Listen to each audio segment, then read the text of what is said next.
Good morning. Let's take a deeper dive into Jesus' words about divorce here in Matthew 5:31 through 32. This is not all the New Testament has to say about divorce, by the way, but our focus is to deal with what Jesus says here in the Sermon on the Mount this morning. So we read in 5:31, it was also said, whoever divorces his wife, let him give her a certificate of divorce. But I say to you that everyone who divorces his wife, except on the ground of sexual immorality, makes her commit adultery, and whoever marries a divorced woman commits adultery. So let's leave the exception clause for a minute. How does a man who divorces his wife make her commit adultery? Some background pieces here that'll be important to note in the first century. This is clearly in the ancient law codes, they were concerned with the idea of a just cause for divorce. What would make a divorce allowable? So Jesus is speaking to that. In the ancient world, the just cause was significant in terms of legal issues, because a man would, if it was an unjust divorce, he would have to return the dowry that he had received from the bride's family. Now keep in mind, in the ancient world, there's no such convention as legal separation like you have today, this sort of middle ground where you can have a provisional time period as forward movement, one way or the other, is assessed.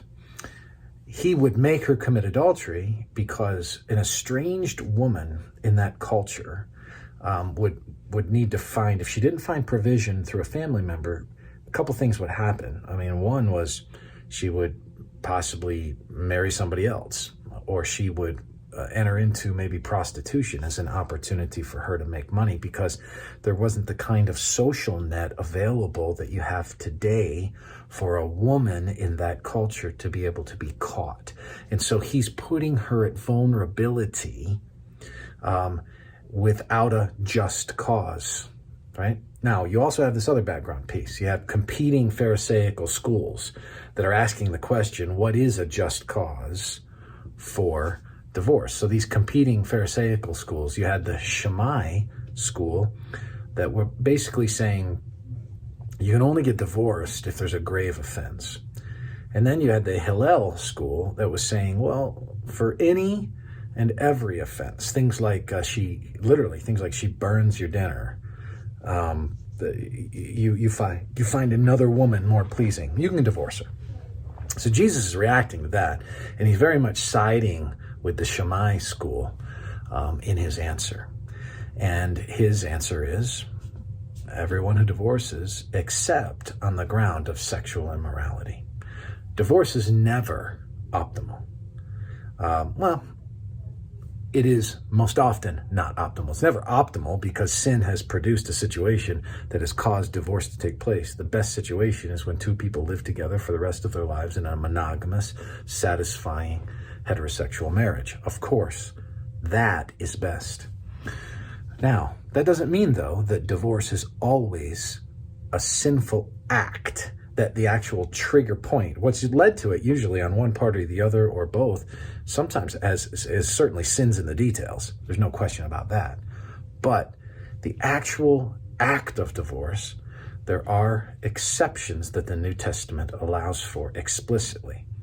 One right here is in the ground of sexual immorality. The term is porneia. It can mean directly adultery, but it doesn't always mean exclusively. There's another word for adultery, and that's not the word that's used here. It is a broad term.